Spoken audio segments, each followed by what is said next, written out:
Our speaker this morning needs no introduction, but we'll get one anyway. Dr. G. Edward Veith, a writer and retired literature professor, Provost Emeritus at Patrick Henry College.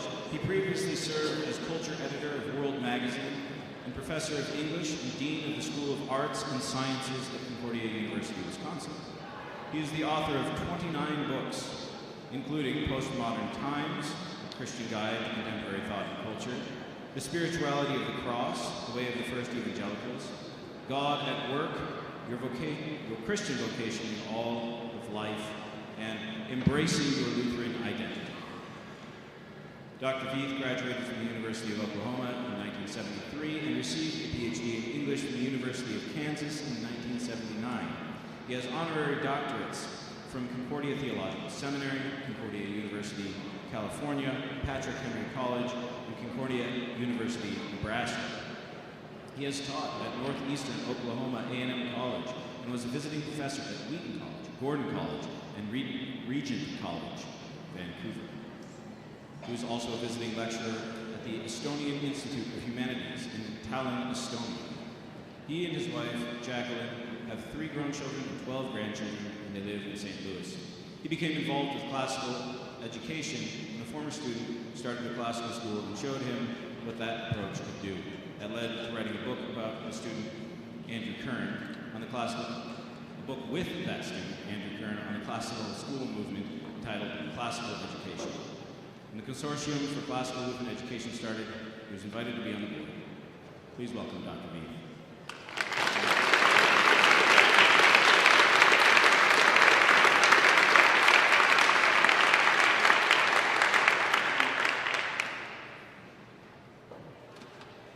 Thank you.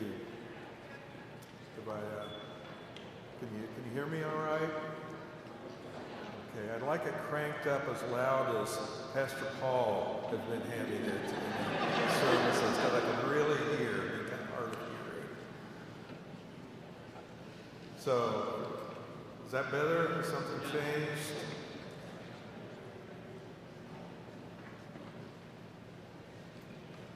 Can you hear me? It's better? All right. So classical education is a living tradition.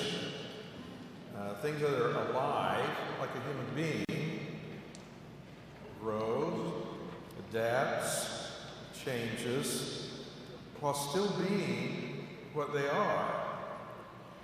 Classical education is thousands of years old, and over those centuries has taken many different forms. At this conference, we're celebrating 25 years of the Consortium for Classical Lutheran Education.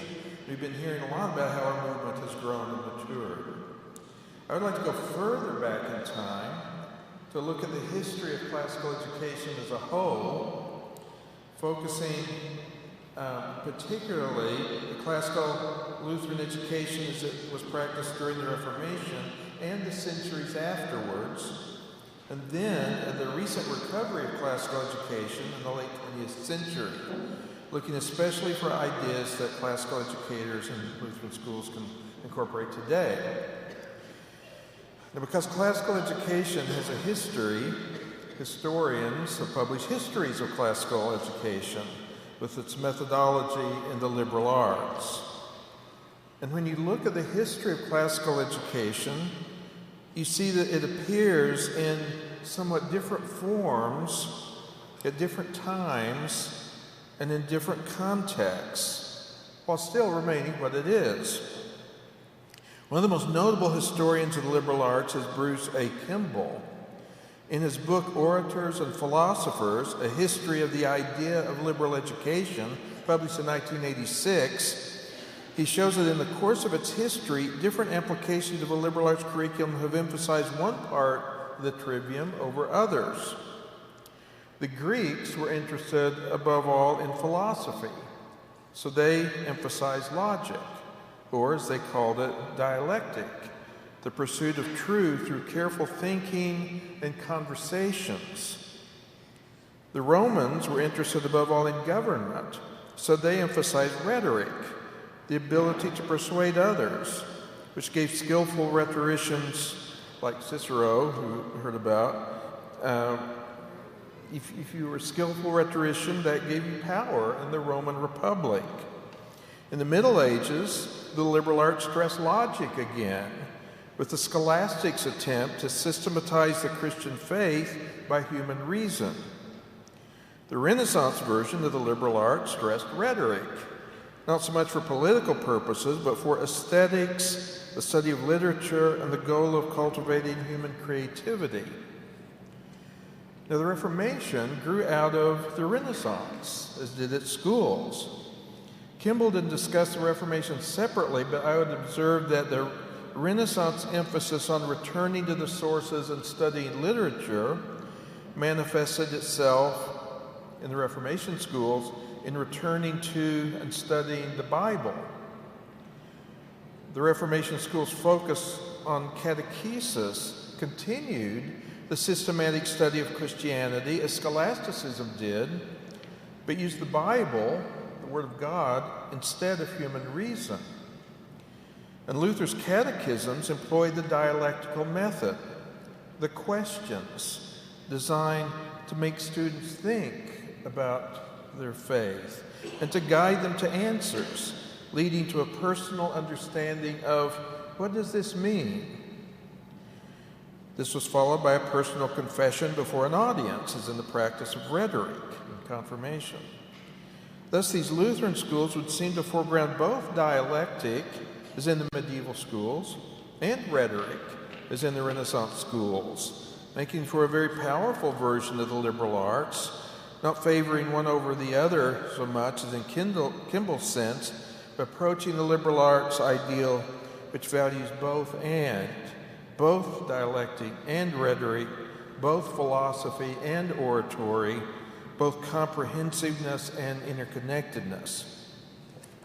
I would say, going back to Kimball's thesis, that the modern recovery of classical education, at least at first, emphasized not so much logic nor rhetoric, but grammar. This was because the educational establishment had minimized content so much that educational reformers were looking for an approach that would bring back the learning of objective knowledge. Classical education filled the bill, but of course it also does much more, as classical educators soon realized. Now, I want to talk about that much more, but first I want to go back before the last 25 years of classical Lutheran education to examine what it was like at its very beginning, at the time of the Reformation. As you may know, the LCMS partnered with a number of other Lutheran organizations, including CPH, to restore the so-called Old Latin School in Wittenberg, located right next to St. Mary's Church, where Luther posted the 95 Theses and where he preached and worshiped during the Reformation. The restored building has now been turned into the International Lutheran Center, where visitors can learn about Lutheran theology, programs can promote Luther's contributions, and scholars can study the Reformation. In 1830, Franz Spitzner, the headmaster of the school, at the pinnacle of its success, published a history of the Wittenberg Latin School. CPH is translating it into English, and I was asked to write a preface about its approach to education over the years.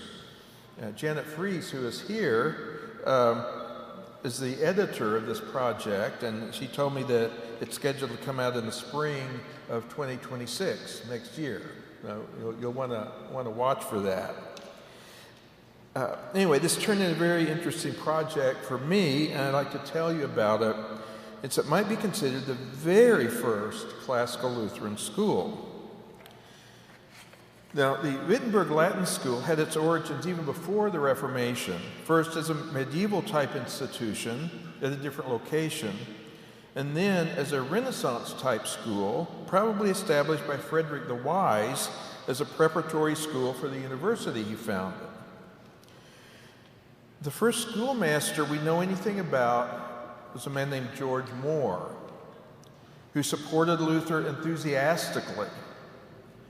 But like other enthusiasts, after the Diet of Worms, when Luther was in hiding at Wartburg Castle, Moore threw in with the iconoclast, Karl Stock, and other believers in the God within. In Spitzner's words, More, quote, rejected all human learning and insisted on knowledge only from inner light and immediate divine revelation. With this conviction, the schoolmaster, quote, cried vehemently from the schoolhouse to the people in the churchyard, admonishing the residents and citizens in the strongest terms to keep their children and relatives out of the school. Okay. Here's the first lesson you can learn from Wittenberg Latin School, especially for headmasters. It's not a good idea to tell your constituents to reject human learning or to tell parents not to send their children to your school. Luther came out of hiding at great risk to his life precisely to prevent the church from being corrected by people like Headmaster Moore, who was soon removed from office. For Luther, human learning is very important. The inner light is the worst possible source of knowledge, and divine revelation can only be found by reading and studying a book, namely God's Word, the Bible. Luther thus made education a priority, not just for clergy, but for lay people. He urged not just churches, but cities to open schools at all levels, for women as well as men. Wittenberg also opened a so-called maiden school for girls. It was under the same auspices of the Latin school, but met in a separate building. In his education project, Luther enlisted the help of his colleague Philip Melanchthon, one of the greatest classical scholars of the Renaissance. He devised a curriculum and an educational structure that would prepare a student for advanced studies in the university. Professor Mobley and Pastor Fischerber talk more about this in their sessions here. This type of secondary school was called a gymnasium, named for the Greek institutions that trained young men both physically and intellectually. The English language would take the word gymnasium mainly in the athletic sense, while other European languages would take the word more in the intellectual sense. With the Reformation, the Wittenberg Latin School was turned into a gymnasium, a classical Lutheran secondary school which prepared young people for the university. And the founders of the LCMS started the Concordias back in the 19th century. I mean, they're still German-speaking.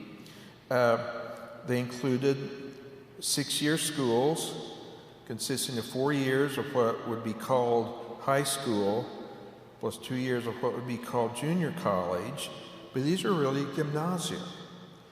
These were St. John's College in Winfield, Concordia Brocksville, St. Paul's in Concordia, Missouri, the boarding school still exists, Concordia St. Paul, Concordia Seward, and Concordia Milwaukee, Wisconsin. What this institute used to be. These were classical Lutheran schools. Now, the Wittenberg Latin School was very much, as the name signifies, a Latin school. Not only did it teach Latin, classes were conducted in Latin. Teachers lectured in Latin. Students wrote in Latin, gave speeches in Latin, and discussed in Latin. Johann Sturm, the rector of the notable gymnasium in Strasbourg, insisted that children should even play in Latin. Far from being a dead language, Latin was the common language of Europe. Not only was it the language of the church, it was the language of all the professions: law, medicine, government, and academia. In practice, it was the language of business and trade. Virtually all books on virtually all topics were written in Latin, including most of the available literary texts. Latin was the lingua franca of Europe. A young man who learned Latin from the Wittenberg School could attend the University of Paris without knowing French, and take a position with the King of England without knowing English.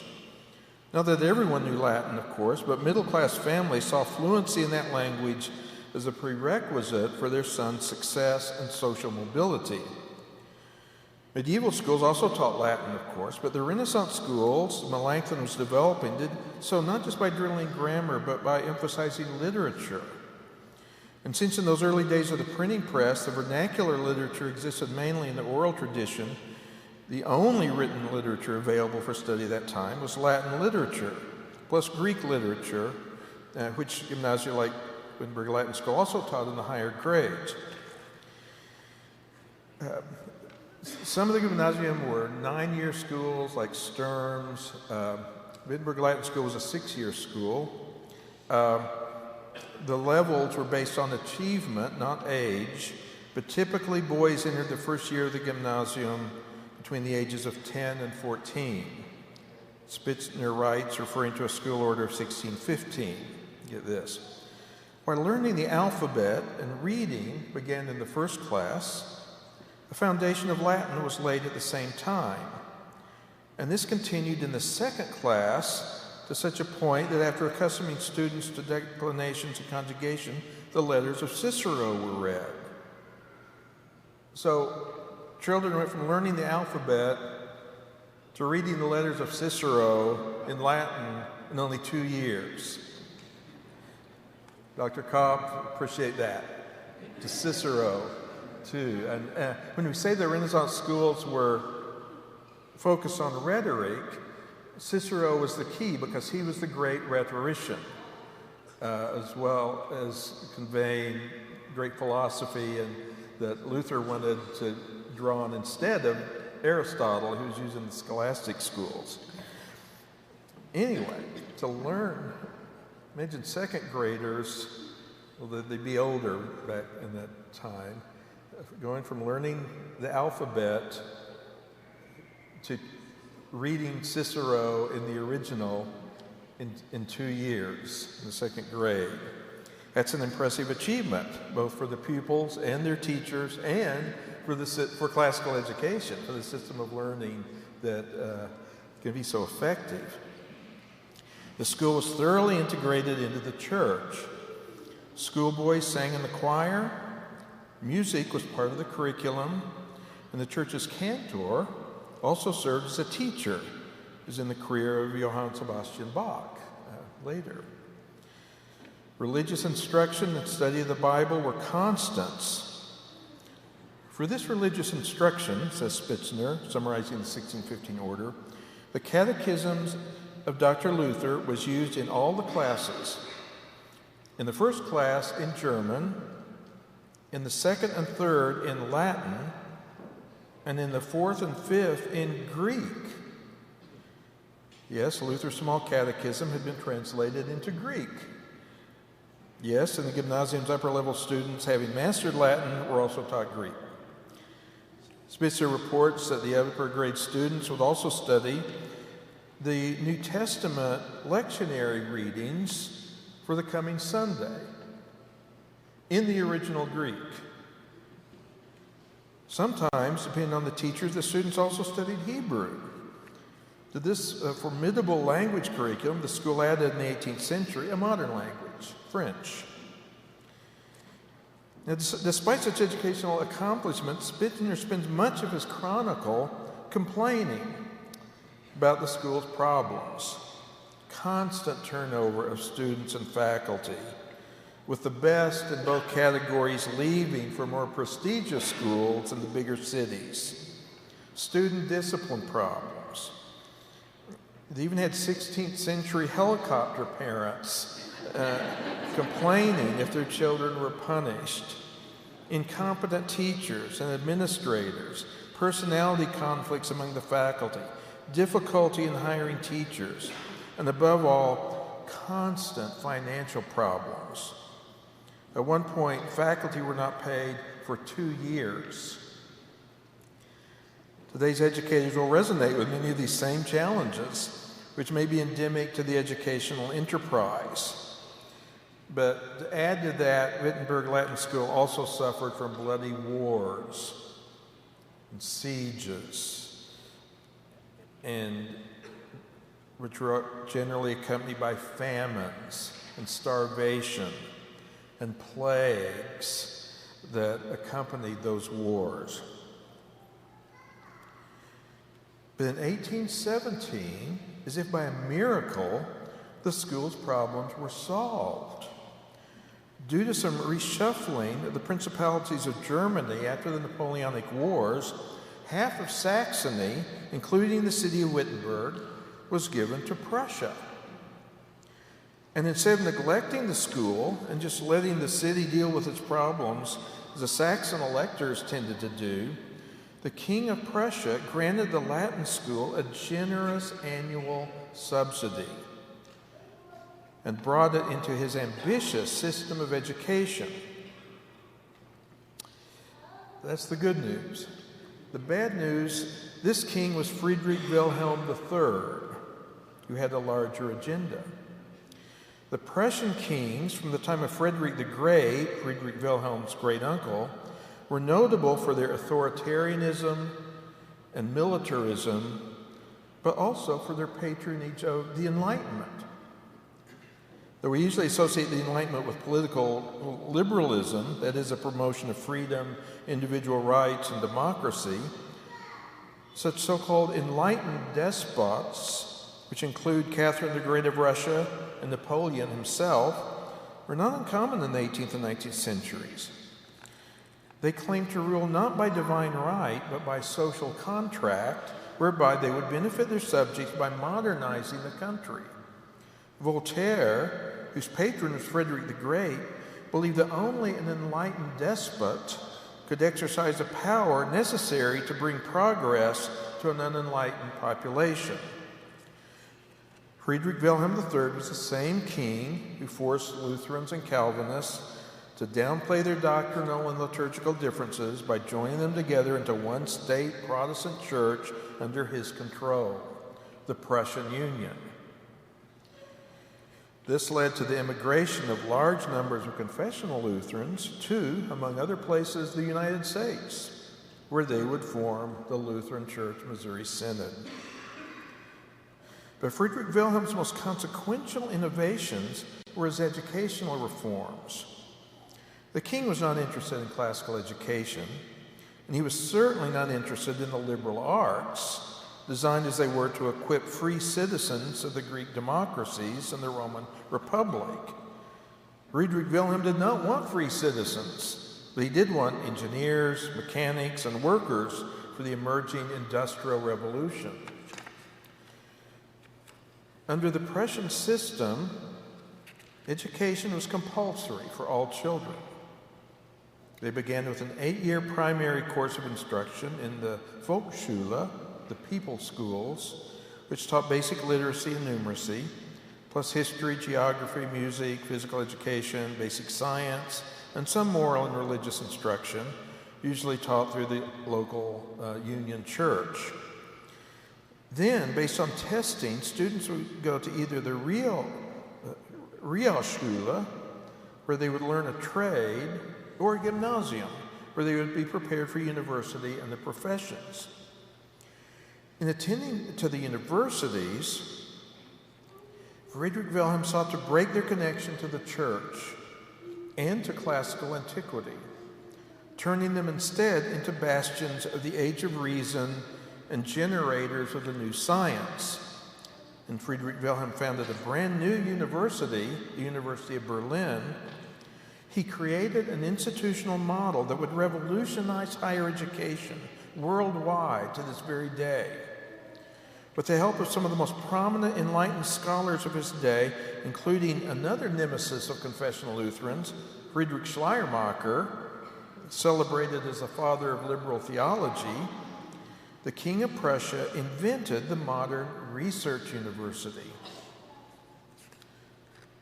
Not theology, but the natural sciences would be the governing discipline for all subjects. Theology, too, now he still needed to prepare pastors for the Prussian Union churches, but theology, too, must be governed by the principles of science, which would lead to the anti-supernaturalism of the so-called scientific approach to religion and the historical critical method of biblical study. Instead of the wide-ranging multidisciplinary scope of the liberal arts, education would be highly specialized. Faculties would be divided into departments. Students would study in a specific major, perhaps supplemented by a minor. The main purpose of professors would not be teaching students as such, but rather researching new knowledge and making new discoveries with the help of students who would learn by working alongside them. The so-called German model of the university became the template for universities around the world, particularly in the United States, where large numbers of new universities were being founded. Some of these were founded by wealthy philanthropists, and others were land-grant institutions formed as new states entered the Union.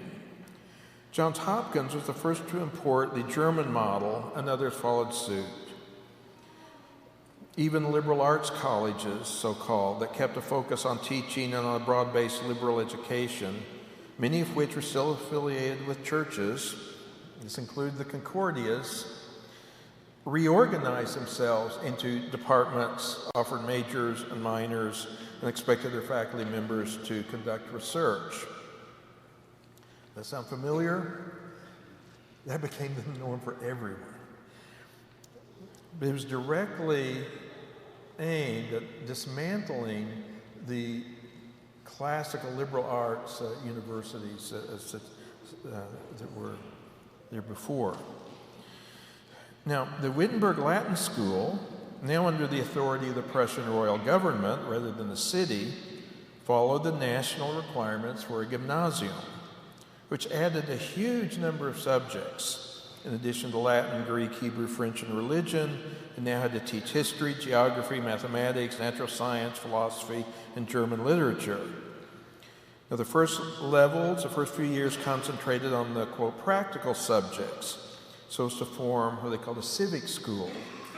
After completing them, a student who decided not to go on to university could finish his education, receive a certificate, and be qualified for various careers in the civil realm. Students who aspired to go to university would go to the upper classes of the gymnasium, known as the Lyceum, which returned to the more traditional classical curriculum. Significantly, the Prussian reformers recognized the value of that kind of intellectual formation, even for the new scientific universities.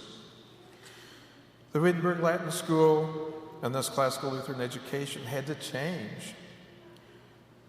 Not only because it was forced to, there was simply more to learn in the course of the 17th, 18th, and 19th centuries, and then the 20th and 21st centuries, than there was in the 16th century. But Franz Spitzner, the headmaster of the school at this time, and the author of the history of the school that CPH is translating, saw that it was possible to teach the new subjects in a classical way. In describing his new math curriculum, which advances through analytical geometry all the way to trigonometry for his students, he says he seeks to teach in a way that has a, quote, formative influence and lasting value for the mind. Mathematics, he said, is taught heuristically, that is, dialectically, so that students are led to discover the truths, so that they know it themselves. They are encouraged, quote, to carry to their logical conclusion the things hinted at in the lecture. The presentations vary according to the pupil's age and stage of development. In the lower classes, pupils cultivate a way of thinking, quote, so that the gift of discovery is awakened. In the higher classes, teachers aim, quote, at accustoming the pupil's senses to abstracts and ideals and guiding him in considering the infinite. These are the concerns that animate the pedagogy of the liberal arts. And the goal of the Christian teacher for a student is guiding him in considering the infinite.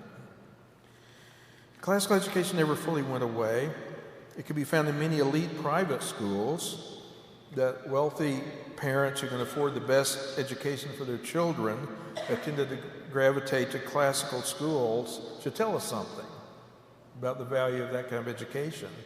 as we try to make that available not just to the rich, but to everyone. And traces remain even in mainline schools, such as offering a broad rather than a narrowed down specialized curriculum on the lower levels, though the specifics have been eclipsed by a series of modern and then postmodern educational approaches. The overall failure of those approaches led to a desire to find a better, more effective approach. Various attempts at educational reform have been made, but the one with the most academic success is classical education. Today's classical Christian schools had their beginning with an essay by the British friend of C.S. Lewis, who is also a medieval scholar and a Christian apologist, Dorothy L. Sayers. Her essay, The Lost Tools of Learning, dates back to 1947, but building a Christian school around her principles are the work of the Reformed pastor Douglas Wilson, who started Logos School in 1981. 10 years later, in 1991, Wilson wrote a book about the success of his school entitled Recovering the Lost Tools of Learning, which went into more detail about classical Christian education, which popularized this approach throughout the Christian school and homeschool movement.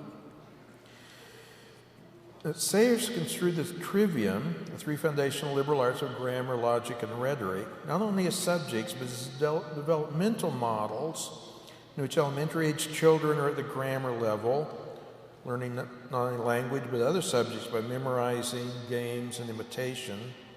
Middle school-age children are at the logic level, learning reasoning, debate, and analysis. And high school-age adolescents are at the rhetoric level, expression, speaking, writing.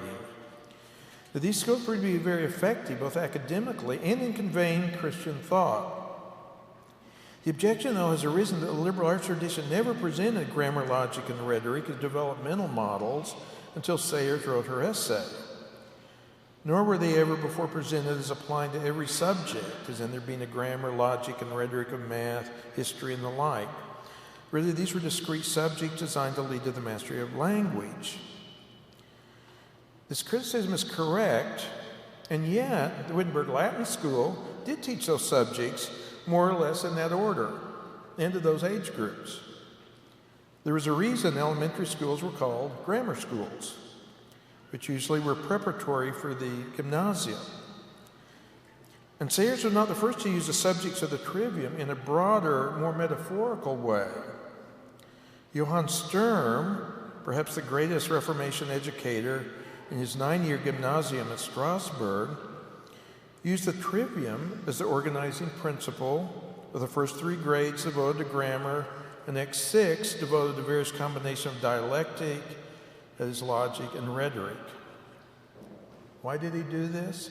He said, all of these things are necessary in a republic, he said, in alluding to the trivium.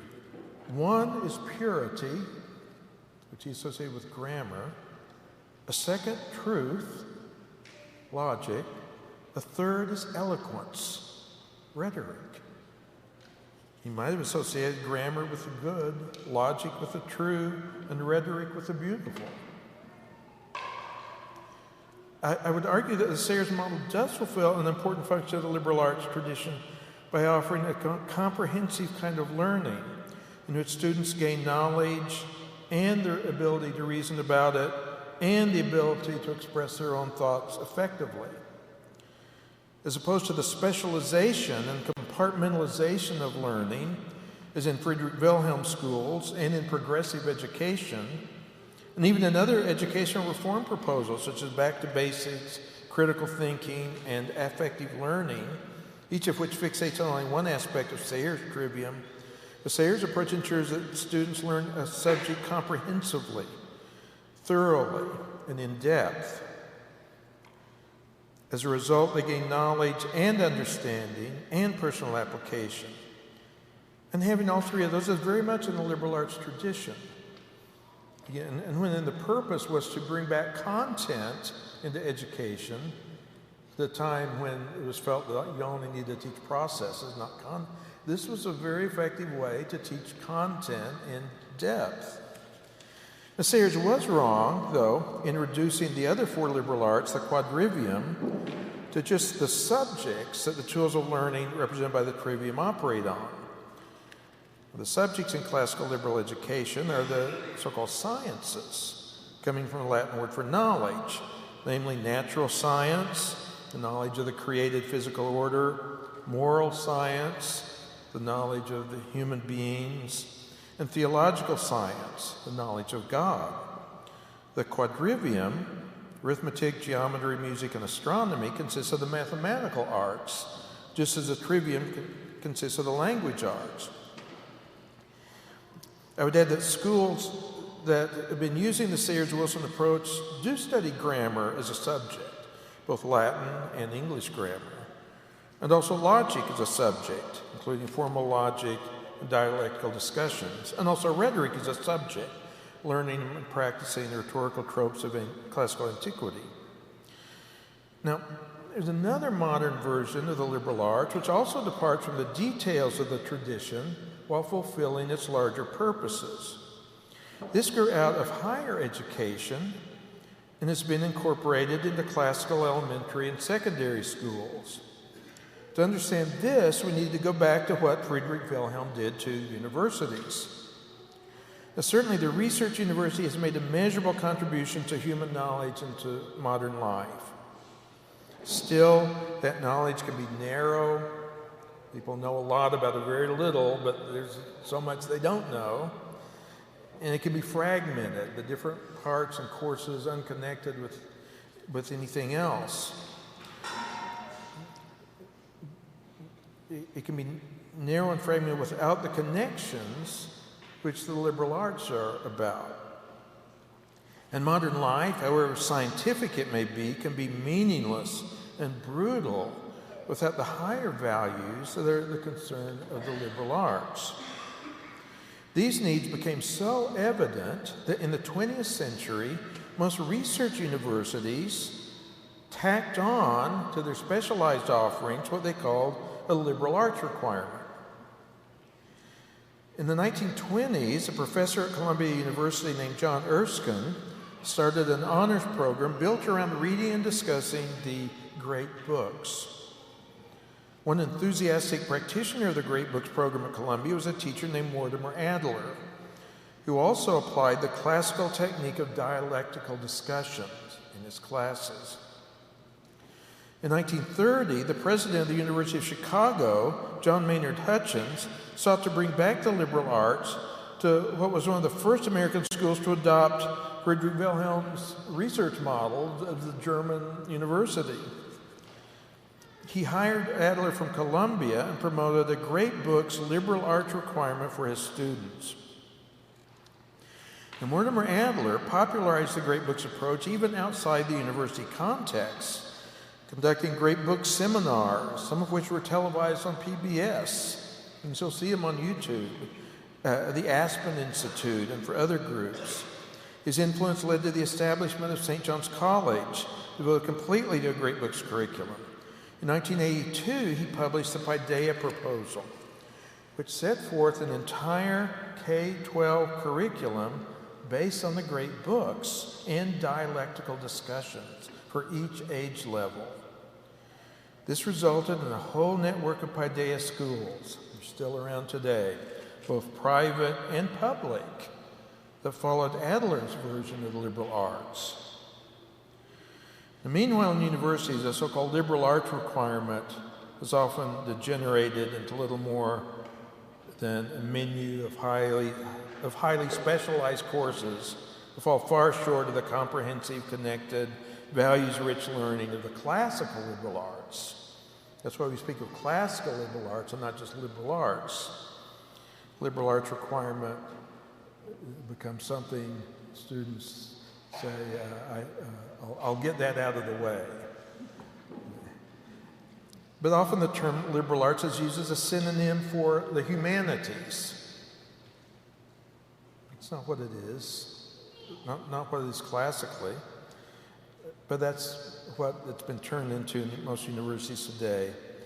And as such, it's become an entry point for postmodernist indoctrination.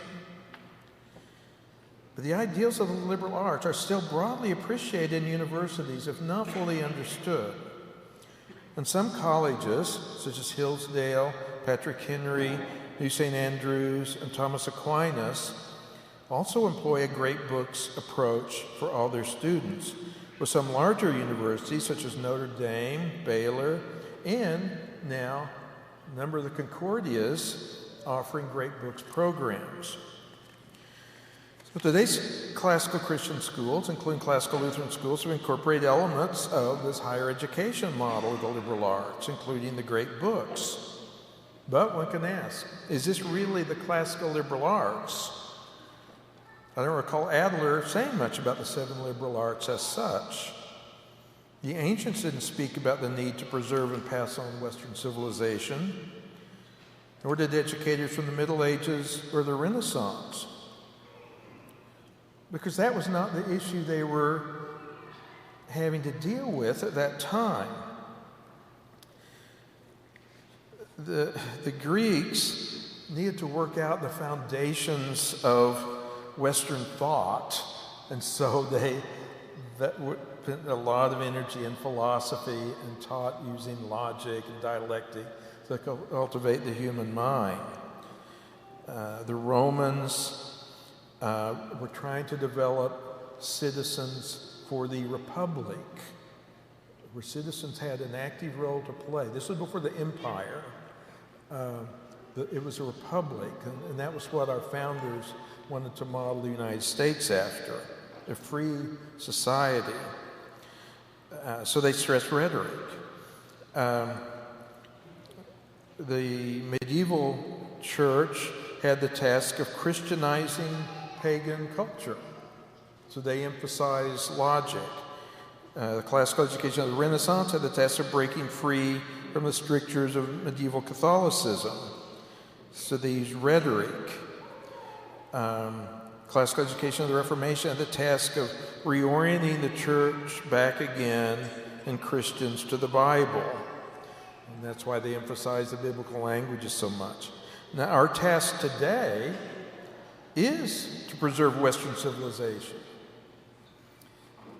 and to counter the failures of progressive education and to counter the nihilism of postmodernism, which is why we too have to cultivate logic and rhetoric and, above all, catechesis to counter the issues that we're facing today. Now, the great books can help with that task, that modern task. Today we are in danger of forgetting our heritage, but studying the key texts of our heritage keeps it alive. This is a classical concern to do that. Progressive education, whose assumptions are still dominant in the educational establishment today at all levels, denigrates the past, insisting that what is new is always better. You have to progress, and progress comes from putting away the old ideas. Classical education, though of every variety, seeks to preserve, transmit, and build on the valuable legacy that we have from the past, which includes the Christian faith. Today, learning tends to be fragmented. Whether in universities or in public schools, studying a great work of literature brings together history, culture, philosophy, ethics, aesthetics, and religion. Great books are thus a fine and very classical way to counter Friedrich Wilhelm's narrow specialization and compartmentalization. Today, our postmodern times downplay reason itself in favor of relativism, the exaltation of the will, and identity politics. Many people today assume there is no alternative. I think that's just the way it is. But inhabiting and learning from the past, which one can do by means of the great texts of the past, can show that today's thinking is the outlier and the better alternatives exist. Again, classical education is a living tradition. It meets new problems and new conditions in continually creative, but also tried and true ways. As such, we can continue to discover more and more helpful ideas from its long history. Indeed, as we've been learning at this conference, our classical Christian Lutheran schools have been doing just that. Some elements of classical pedagogy are being rediscovered to great effect today. And this very conference is examples of that. It's like mining gold. There's a vast tradition there, and there's more and more to be discovered for many different times and different applications, and we've got to adapt it to our situation today, but it's precious, valuable. Some of the things that I'm excited about, some of the gold lately that we've been learning about here include the discovery of the proto-gymnosmata, a highly creative and effective way to teach writing. The students practice the classical rhetorical tropes and learn by imitating some of the greatest writers. Disputations, we've heard about this conference, in which students learn to think logically on their feet and express themselves in such a way as to persuade others. Socratic dialogues, in which teachers use leading questions to help students discover objective truth. We're covering the quadrivium for a number of sessions at this conference that I'm really excited about, because they bring the quadrivium and do with that what has already been done with the trivium, making it, showing how to teach mathematics and other subjects classically. And of course, catechesis, the process of theological instruction and spiritual formation that goes back for centuries. Recovering classical education is not a matter of simply repeating what was done in the past. Neither Sayre's developmental model nor the great books approach can be found throughout the history of classical education, nor can an exclusive focus on learning the classical languages, which you did see in the Wittenberg School. After all, the Greeks already spoke Greek. They didn't have to learn language. And the Romans already spoke Latin without having to really study it. That does not mean, though, that classical education lacks an identity. All of its various manifestations and approaches are in service to the overarching purposes of classical Lutheran education. The Greeks spoke of cultivating our human powers. The Romans spoke of freedom. Augustine spoke of truth, goodness, and beauty. Johann Sturm, great Lutheran educator, said that the purpose of his school was to instill a wise and eloquent piety. It's a great elevator speech. Wise and eloquent piety. You can have piety without wisdom. You can have wisdom without piety. But to have a wise and eloquent piety, one that can persuade others, it's a great goal. As we work towards those same goals and become a part of this tradition, and as more challenges to that tradition emerge, and we discover more facets of its genius, we can add our own contributions, as has been happening over the last 25 years of CCLE, and as this conference has been showing, and it will continue for the future. Thank you.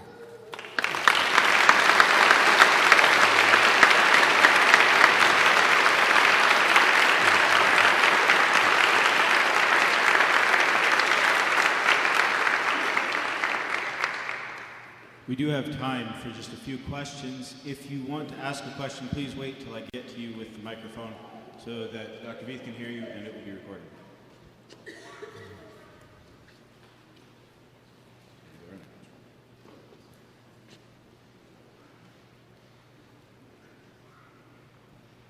You satisfied? All right, good. I'm glad I explained everything so clearly.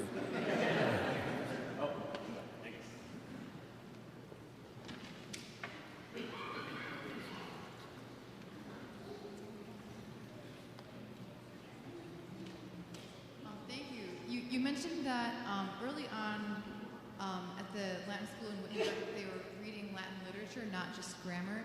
And I'm just curious, like, why? Like, were there theological reasons for that, or maybe you can comment more on why they did the literature as well? Okay, I'm sorry I didn't hear that. I'm hard of hearing, like Beethoven. Could you repeat that? Yeah. Why learn Latin, or why read the Latin literature, not just learn the language? Is that? Yeah. Back at the Latin school in Wittenberg, why did they start reading Latin literature when they hadn't before? Okay.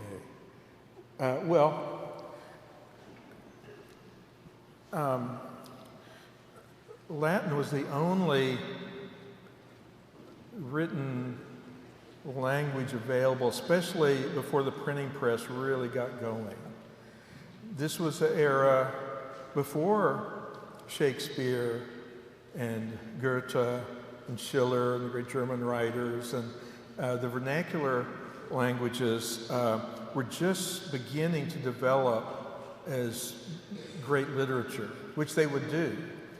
And so the literature to study, I'm not sure this is your question, because I'm not sure I'm answering the question completely, but yeah, so Latin literature was the Latin you say, and of course that's great literature, the great Virgil, and then of course the Greek Homer and Sophocles and the like. But then when the vernacular literature became written and then printed and available, that was more to study. And so you have to decide what you're going to study, and that created some problems and got some people off track. Also in the German model of the university, a big factor was changing from the language of instruction being Latin to German, which is a vernacular language. And when that happened, then a lot of the schools also stopped offering Latin. Again, if you're going to go to the university at the time, you still would take that, because it's Latin, of course, does so much more than just, it shapes the mind in some really important ways. So that was one of the changes, and this classical education is developed as other things start to happen, and they have to deal with it.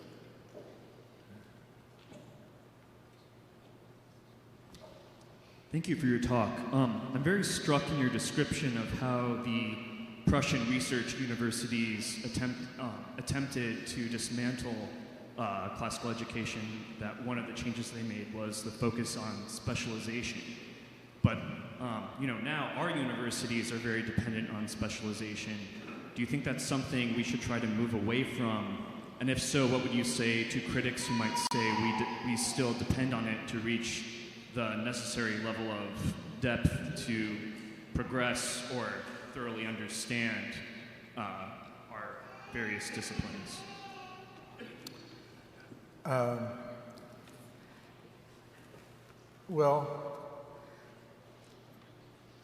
The Friedrich Wilhelm's reforms did some really good things, such as requiring, compulsory education for everybody, and the research universities have done great things. There's just so much to learn. I think now part of it, and one thing that we can bring to as classical educators, is learning how to learn, shaping and building minds capable of learning what they need to learn.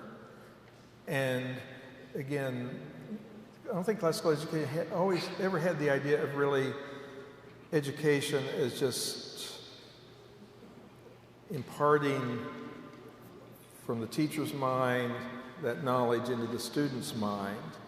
It was always wanting to develop the student's mind so the student could do what he or she needed to do with that mind.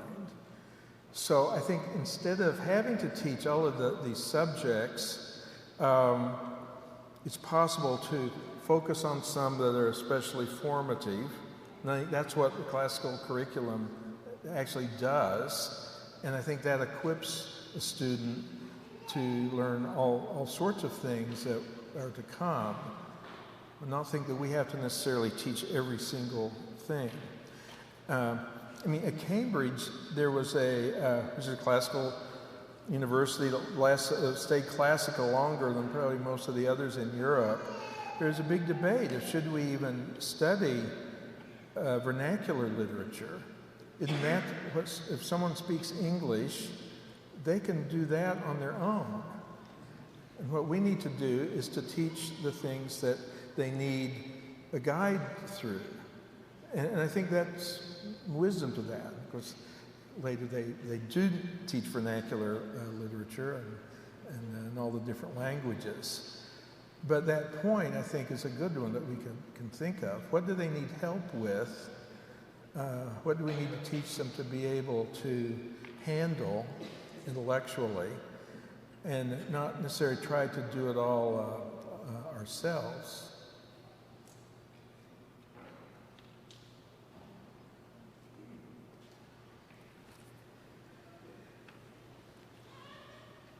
Again, thank you, Dr. Veith. I'll try to make this more loud. Thank you for your talk here. I was wondering if you could describe for us the difference between what we would call the classical liberal arts and what we would call the humanities. Why don't you come right here and just tell me the question? It's terrible. You see why? Sorry about. Can you hear me now? Can you hear me now? Yes. All right. Can you describe for us? Can you describe for us the difference between what we would call the classical liberal arts and what we would call the humanities? Yes. Yes. The question was, can I describe the difference between what we would call the classical liberal arts and what the universities just call liberal arts in the sense of the humanities? A really important question, because you're told, oh, don't study the liberal arts, study STEM subjects if you want to get a job.